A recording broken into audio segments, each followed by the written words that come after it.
अस्सलाम वालेकुम 10th class. आज हमने जो डिसऑर्डर पढ़ना है वो रेस्पिरेटरी डिसऑर्डर है, एम्फीसीमा हमने पढ़ना है। अच्छा जी, ये एक रेस्पिरेटरी इशू है, यानी कि ये आपके जो भी रेस्पिरेटरी ऑर्गन हैं उनको डिफेक्ट कर रहा है। किस ऑर्गन को स्पेशली डिफेक्ट कर रहा है?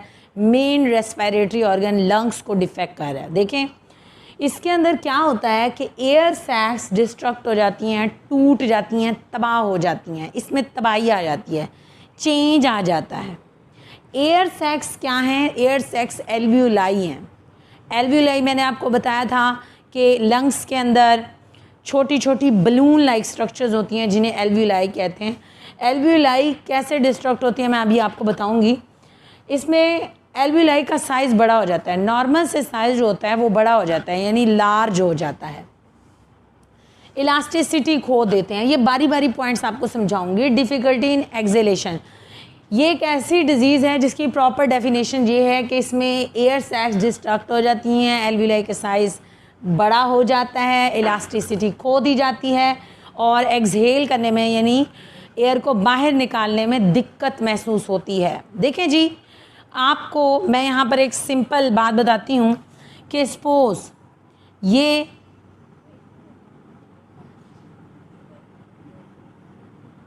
हमें पता है कि क्या है, ये ट्रैकिया है, ये आगे ब्रोंकस है, ब्रोंकस के आगे मज़ीद ब्रांचेस बन जाएंगी,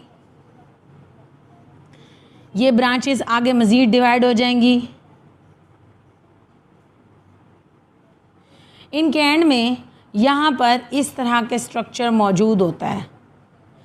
इस एक स्ट्रक्चर को कहते हैं, इस पूरे को कहते हैं एल्वियोलाई।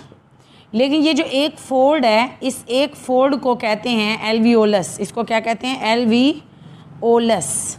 ठीक है, ये पूरा जो है इसको कहते हैं एल्वियोलाई। एल्वियोलाई में ये जो स्ट्रक्चर है इसे कहते हैं एल्वियोलस।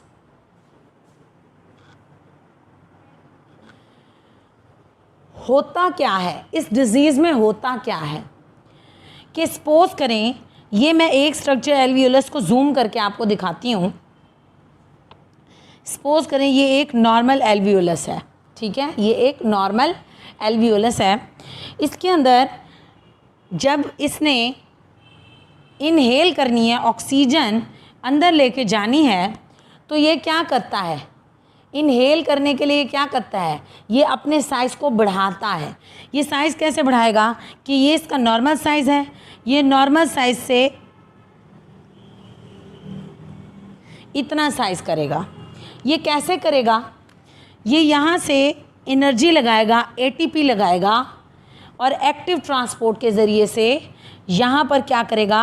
ये जो इसका एल्वियोलस की बाउंड्री है ये नीचे को मूव करेगी। यहाँ पे क्या हो रहा है? ये जो एल्वियोलाई है ये एक्सपैंड करेगी और जब ये एक्सपैंड करेगी तो ये एक एक्टिव प्रोसेस है। ये क्या है? एक्टिव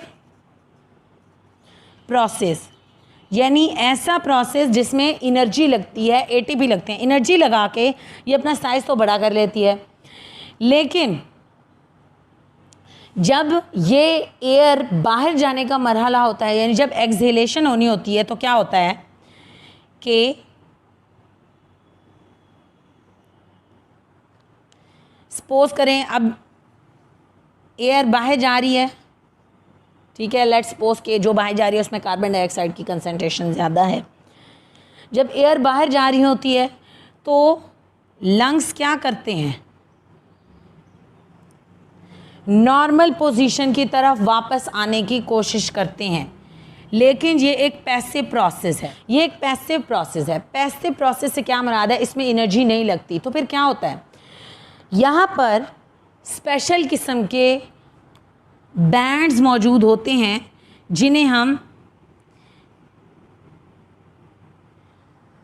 इलास्टिक प्रोटीन, यहाँ पर एक स्पेशल किस्म की इलास्टिक प्रोटीन मौजूद होती है जिसे हम कहते हैं इलास्टिन प्रोटीन।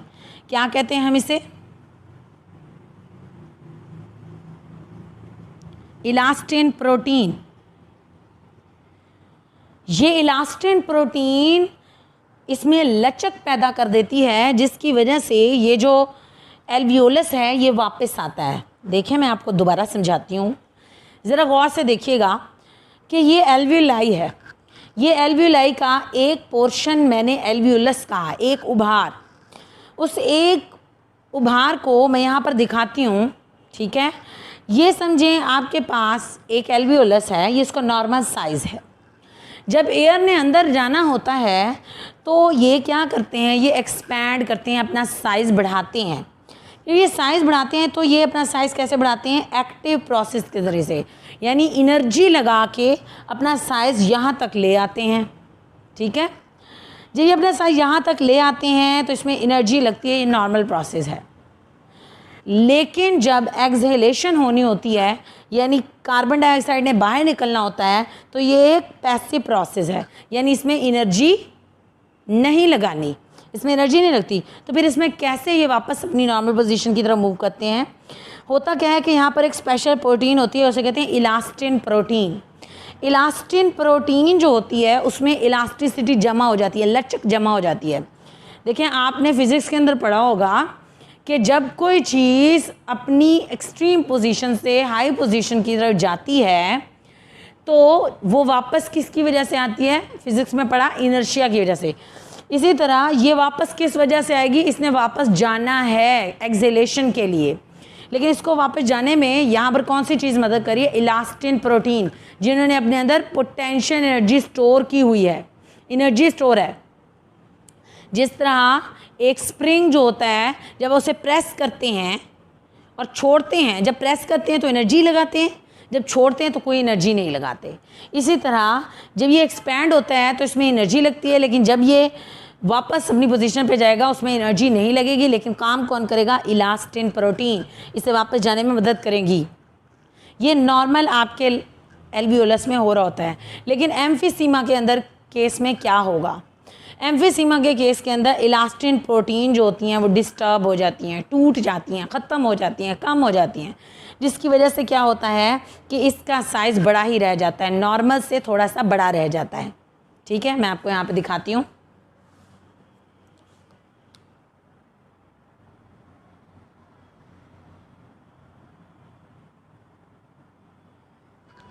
देखेंगे कि यहाँ पर इलास्टिन प्रोटीन टूट गई हैं। सपोज करें किसी भी वजह से जब इलास्टिन प्रोटीन टूटती हैं तो एल्वियोलस जो होता है उसका साइज़ बड़ा तो हो चुका है, एयर अंदर आ गई है।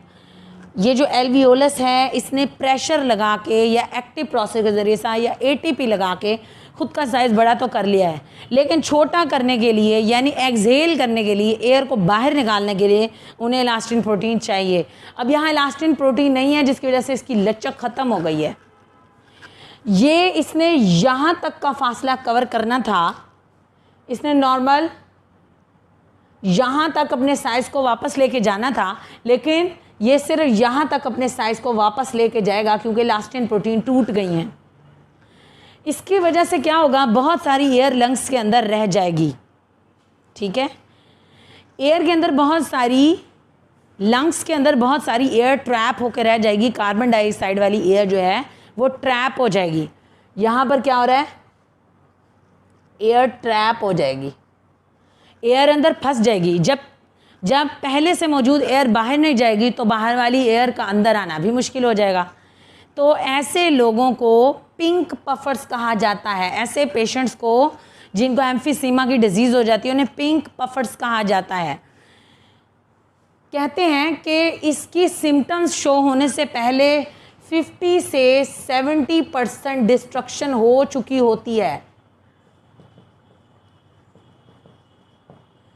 कहते हैं कि हमें इसकी सिम्टम्स शो होने से पहले 50 से 70% तबाही हो चुकी होती है। 50 से 70% हमारे लंग्स डिस्टर्ब हो चुके होते हैं, ठीक है। तो अब आपको ये बातें क्लियर हुई हैं। एयर सैक डिस्ट्रक्शन कैसे होती है, इलास्टिन प्रोटीन्स टूटती हैं तो एयर सैक डिस्टर्ब हो जाते हैं। अब जो डिफेक्टेड एयर सैक्स होंगे वो कैसे होंगे, वो ऐसे होंगे, उनके अंदर लार्ज सरफेस एरिया नहीं होगा एब्जॉर्प्शन के लिए, वो बाकायदा ऐसे होंगे, सरफेस एरिया कम हो जाएगा। इसका काम क्या है, डिक्रीज सरफेस एरिया।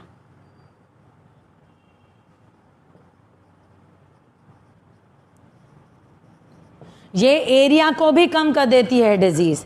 जब ये एरिया को डिजीज़ कम करती है तो इसका मतलब है कि आप लोग ज़्यादा ऑक्सीजन इनहेल नहीं कर पाते, समझ रहे? ठीक है, तो यहाँ पर जब ये नॉर्मल साइज से इलास्टिन प्रोटीन टूटती हैं तो इलास्टिसिटी ख़त्म हो जाती है, लूज इलास्टिसिटी, लचक ख़त्म हो जाती है। इलास्टिन प्रोटीन टूटती हैं, फिर भी लंग्स ऑक्सीजन जब अंदर लेके जाते हैं तो अपना साइज़ बड़ा कर लेते हैं। जब साइज़ बड़ा हो जाता है तो आप एक्सहेलेशन करनी है, एयर को बाहर निकालना है, लेकिन वो तो प्रॉपरली हो नहीं सकता, इसलिए जो एल्वियोलस है उसका साइज़ बड़ा ही रह जाता है। यहाँ मैंने लिखा है लार्ज एल्वियोलाई। एक्सहेलेशन ना हो पाने की वजह से प्रॉपरली एल्वियोलाई का साइज़ बड़ा हो जाता है, तो इसके नतीजे में क्या होता है, एक्सहेलेशन नहीं होती, प्रॉपर एक्सहेलेशन नहीं होती। सारे पॉइंट्स रिलेटेड हैं। देखें, ये अगर हमारे पास एल्वियोलाई है, ये इसका छोटा हिस्सा एल्वियोलस है, मैं इसे जूम करके दिखाती हूँ। जब एयर अंदर जाती है तो ये एक्टिव प्रोसेस यानी एनर्जी लगा के एक्सपैंड होता है। जब एयर ने बाहर जाना होता है तो उसके अंदर इलास्टिन प्रोटीन मौजूद होती हैं, जिनकी मदद से ये वापस अपनी पोजीशन पर जाता है और एयर बाहर निकाल देता है। लेकिन एम्फीसीमा के पेशेंट में कुछ ऐसी वजूहात होती हैं जिनकी वजह से इलास्टिन प्रोटीन ख़त्म हो जाती हैं, टूट जाती हैं या कम हो जाती हैं। तो इलास्टिन प्रोटीन का काम था एक्सहेलेशन को पॉसिबल बनाना। जब इलास्टिन प्रोटीन नहीं होगी तो प्रॉपर एक्सहेलेशन नहीं होगी। जब एक्सहेलेशन नहीं होगी तो एल्वियोलाई का साइज़ बड़ा ही रह जाएगा, वो पूरी एयर को बाहर नहीं निकाल पाएंगे, जिसकी वजह से कार्बन डाइऑक्साइड वाली बहुत सारी गैस अंदर ही ट्रैप हो जाएगी, जिसकी वजह से बाहर से ऑक्सीजन वाली एयर भी कम अंदर आ पाएगी। लिहाजा हम ये कह सकते हैं कि सरफेस एरिया डिक्रीज़ हो जाता है। ऐसे पेशेंट्स को जिनको ये डिजीज़ हो जाती है उन्हें पिंक पफर्स भी कहते हैं। ठीक हो गई बात। अब हम आ जाते हैं कि इसकी क्या क्या वजूहात हो सकती हैं।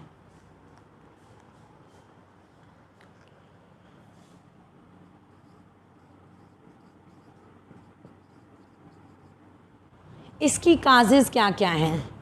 देखें, अगर लंबे अरसे के लिए आप किसी ऐसे एरिए में मौजूद हैं जहां एयरबॉर्न पोल्यूटेंट्स पैदा हो रहे हैं, यहाँ यानी कि जहाँ पर स्मोक ज़्यादा है या जो इंडस्ट्रियल एरिया है, जैसे कि अगर आप किसी इंडस्ट्रियल एरिया के अंदर मौजूद हैं तो वहाँ चिमनीज़ में से बहुत सारे ऐसे केमिकल्स रिलीज़ होते हैं, लाइक सल्फ़र के ऑक्साइड रिलीज़ होते हैं, नाइट्रोजन के ऑक्साइड रिलीज़ होते हैं, कार्बन के ऑक्साइड रिलीज़ होते हैं। तो वो क्या करते हैं, वो डिजीज़ काज करते हैं, जिनमें से एक डिज़ीज़ एम्फीसीमा है। उसके बाद है स्मोकिंग। जो लोग स्मोकिंग ज़्यादा करते हैं यानी तंबाकू बहुत ज़्यादा पीते हैं या मैरिजुआना यानी भांग, चर्स वगैरह ये चीज़ें ज़्यादा पीते हैं, उनके भी लंग्स डिस्टर्ब हो जाते हैं। उसी तरह अगर एयर में पोल्यूशन कुछ ज़्यादा है, किसी भी तरह डस्ट भी हो सकती है, तो तब भी ये डिज़ीज़ होने के चांसेस हैं। सबसे जो इसकी मेन वजह है वो है deficiency of अल्फा-1 antitrypsin anti protein. Antitrypsin protein ये वो प्रोटीन है जो इलास्टिन प्रोटीन को टूटने से बचाती है। अगर ये कम हो जाती है, देखें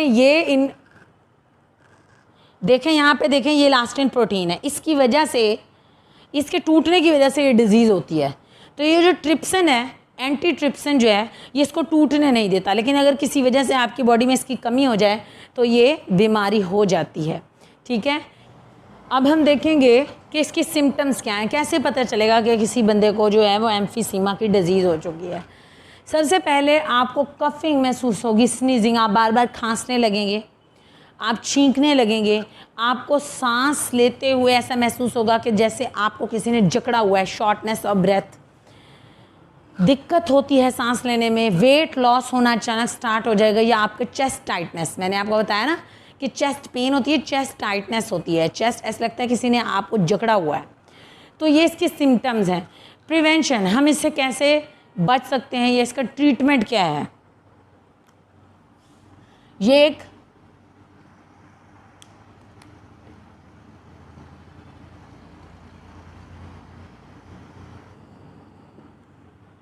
प्रिवेंशन क्या है, हम इससे बच कैसे सकते हैं, या इसका ट्रीटमेंट क्या है। देखें, पहली बात ये इरिवर्सिबल डैमेज है। अगर एक बार आपके इलास्टिन प्रोटीन टूट गई और आपको एम्फीसीमा हो गया तो इसका मतलब है कि आपके लंग्स डिस्टर्ब हो गए हैं, इसका कोई प्रॉपर इलाज नहीं है। ठीक है, इसके अलावा इसका मेनली कोई इलाज नहीं है।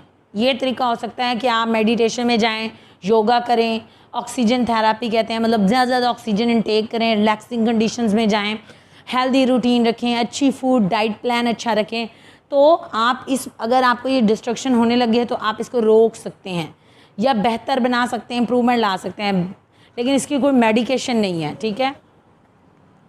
हाँ जी, होता क्या है इसमें, प्रोसेस क्या होता है, कैसे, अब ये सवाल पैदा होता है कि ये इलास्टिन प्रोटीन टूटती कैसे हैं।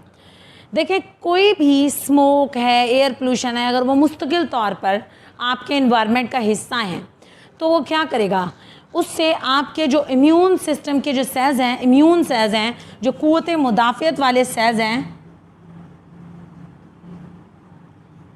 वो एक एंजाइम बनाना शुरू कर देंगे जिसे कहेंगे प्रोटीएस।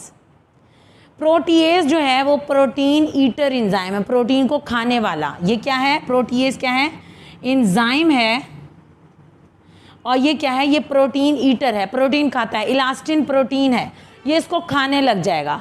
इसको रोकने के लिए नेचुरल हमारी बॉडी के अंदर मौजूद है अल्फा-1 एंटीट्रिप्सिन, इसे एंटी प्रोटीन भी कहते हैं। ये इसको खाने नहीं देता, ये दोनों बराबर पैदा होते हैं, बजाय इसके कि ये प्रोटीएस सारी इलास्टिन प्रोटीन को खा जाए, ये उसके ऊपर एक्ट करता है।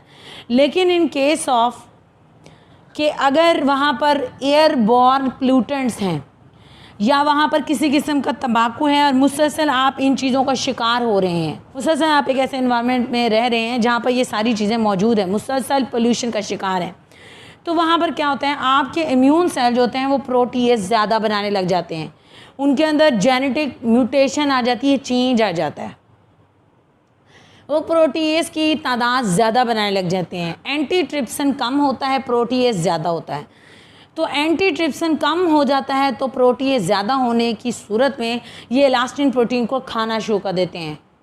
ये इलास्टिन प्रोटीन को खा जाते हैं और आँख की लचक ख़त्म हो जाती है। ठीक है, बस इतना ही हमारा टॉपिक है आज का। देखें जी, एम्फीसीमा एक लंग्स डिसऑर्डर है। इसमें होता क्या है कि ये आपके एल्वियोलाई है, एल्वियोलाई का ये छोटा पोर्शन एल्वियोलस है।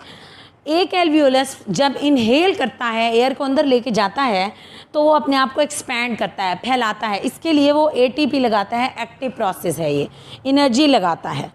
लेकिन जब उसने एयर को बाहर रिलीज़ करना होता है, एक्सहेलेशन करनी होती है, तो वो एक पैसिव प्रोसेस है, उसमें कोई एनर्जी नहीं लगती, बल्कि उसमें मौजूद होती हैं इलास्टिन प्रोटीन जो इस काम को फेवरेबल बनाती हैं। एम्फीसीमा एक ऐसी डिजीज़ है जिसमें इलास्टिन प्रोटीन टूट जाती हैं। जब इलास्टिन प्रोटीन टूटती हैं तो इनहेलेशन तो प्रॉपरली हो पाती है, लेकिन एक्सहेलेशन नहीं हो पाती। यहाँ मैंने लिखा हुआ है डिफ़िकल्टी इन एक्सहेलेशन, एक्सहेलेशन में मुश्किल होती है। एयर अंदर चली गई, इलास्टिन प्रोटीन टूट गई, जिसकी वजह से वापस अपनी नॉर्मल पोजीशन की तरफ नहीं जा पाएंगे। इनका साइज़ बड़ा हो जाएगा, एल्वियोलाई का साइज़ बड़ा हो जाएगा और इनकी लचक कम हो जाएगी, क्योंकि लचक तो इसकी वजह से थी, ये नहीं तो लचक भी नहीं। लचक कम हो गई तो ये क्या होगा कि जो एयर अंदर फंसी हुई है कार्बन डाइऑक्साइड वाली, वो ट्रैप हो जाएगी, तो मज़ीद एयर आना थोड़ा डिफ़िकल्ट हो जाएगा। आएगी सही, पर थोड़ी थोड़ी आएगी। इससे 50 से 70% डिस्ट्रक्शन, जब सेल्स तबाह हो जाते हैं तब आपको सिम्टम शो होती हैं कि एम्फीसीमा की बीमारी हो चुकी है। इससे आपका सरफेस एरिया डिक्रीज़ होता है। मैंने आपको यहाँ बना के दिखाया कि ये जो बने हुए हैं ना बल्ज, इसमें नहीं बनते, वो सारे टूट जाते हैं, वो एकदम सा गोल सा बन जाती है चीज़, सरफेस एरिया कम हो जाता है। ठीक है, इसकी काजेज़ क्या हैं? अगर पोल्यूशन बहुत ज़्यादा है और आप मुस्तकिल तौर पे पोल्यूशन के अंदर मौजूद हैं तो आप इस बीमारी का शिकार हो जाएंगे। असल में इसकी ये 3 वजूहात हैं कि या तो पोल्यूशन हो, या स्मोकिंग हो, या एयर बॉर्न प्लूटेंट यानी सल्फ़र के ऑक्साइड या नाइट्रोजन के या कार्बन के मौजूद हैं। तो आपके जो अल्फ़ा एंटीट्रिप्सिन बनाने वाली जो प्रोटीन है, ये जो प्रोटीन है इसकी जो तादाद बन रही है नॉर्मल, वो नॉर्मल ही रहती है, लेकिन जो इम्यून सेल्स होते हैं वो एक एंजाइम बनाना ज़्यादा कर देते हैं। अगर आप बहुत ज़्यादा देर पोल्यूशन में रहते हैं, काफ़ी साल, तो क्या होता है कि इम्यून सेल्स जो होते हैं वो प्रोटीएज एंजाइम्स ज़्यादा बनाने लग जाते हैं। इसका काम है प्रोटीन को खाना, ये इलास्टिन प्रोटीन को खाता है, लेकिन इसको रोकने के लिए यहाँ एक बॉस मौजूद है जिसे कहते हैं अल्फ़ा-1 एंटीट्रिप्सिन। लेकिन जब आप लोगों को इस तरह के हालात का सामना होता है तो आपके ये जो इम्यून सेल्स हैं ये प्रोटीएज बनाना ज़्यादा कर देते हैं, इनके अंदर जीन म्यूटेशन आ जाती है, इनकी जीन में डिफेक्ट आ जाता है। उस डिफेक्ट की सूरत में प्रोटीएज एंजाइम ज़्यादा बनने लग जाते हैं और वो प्रोटीएज इसकी इम्यून सेल्स जब डिस्टर्ब होते हैं, इस तरह के केसेस का सामना कर रहे होते हैं, तो प्रोटीएज एंजाइम ज़्यादा बनने लग जाते हैं। प्रोटीएज एंजाइम ज़्यादा हैं, ये अल्फ़ा वाली प्रोटीन कम हो जाती है, प्रोटीएज इलास्टिन प्रोटीन को खा जाते हैं, ख़त्म कर जाते हैं, जिसकी वजह से हमारी इलास्टिसिटी ख़त्म हो जाती है और हम कहते हैं हमें एम्फीसीमा की डिजीज़ हो गई है। इसकी कुछ सिम्टम्स हैं, आपको खांसना, छींकना, सांस जो है उसमें सांस लेते हुए आपको ऐसा लगे कि आप सांस प्रॉपर नहीं ले सकते, आपका ये जो अपर पार्ट है ऐसा लगता है झुकड़ा हुआ है, और आपका वेट लॉस भी होना स्टार्ट हो जाता है। इससे बचने का या इसका कोई ट्रीटमेंट प्रॉपर नहीं है। बचने का तरीका यह है कि आप स्मोकिंग वगैरह से बचें, ऐसे एरिया से दूर घर बनाएं जहाँ फैक्ट्री जोन्स हो, वहाँ से दूर रहें, क्योंकि ये सबसे बड़ी इसकी कास्ट पोल्यूशन है, एयर पोल्यूशन। तो एक तो अगर ये बीमारी हो जाती है तो ये इरिवर्सिबल डैमेज है, ये ठीक नहीं होने वाला, इसकी कोई मेडिकेशन नहीं है प्रॉपर। हाँ, इसके ये हो सकता है कि आप ऑक्सीजन थेरापी लें, मेडिटेशन करें, योगा में चले जाएं, ज़्यादा से ज़्यादा ऑक्सीजन इनहेल करें, उससे बेटरमेंट आ सकती है। आप अपनी हेल्थ डाइट अच्छा करें, ये सब कुछ कर सकते हैं। तो ये आपका टॉपिक था एम्फीसीमा, जो ऑलमोस्ट मैंने कंप्लीट कर दिया है। अगर आपको कुछ समझ ना आए तो आपने कमेंट में पूछ लेना है।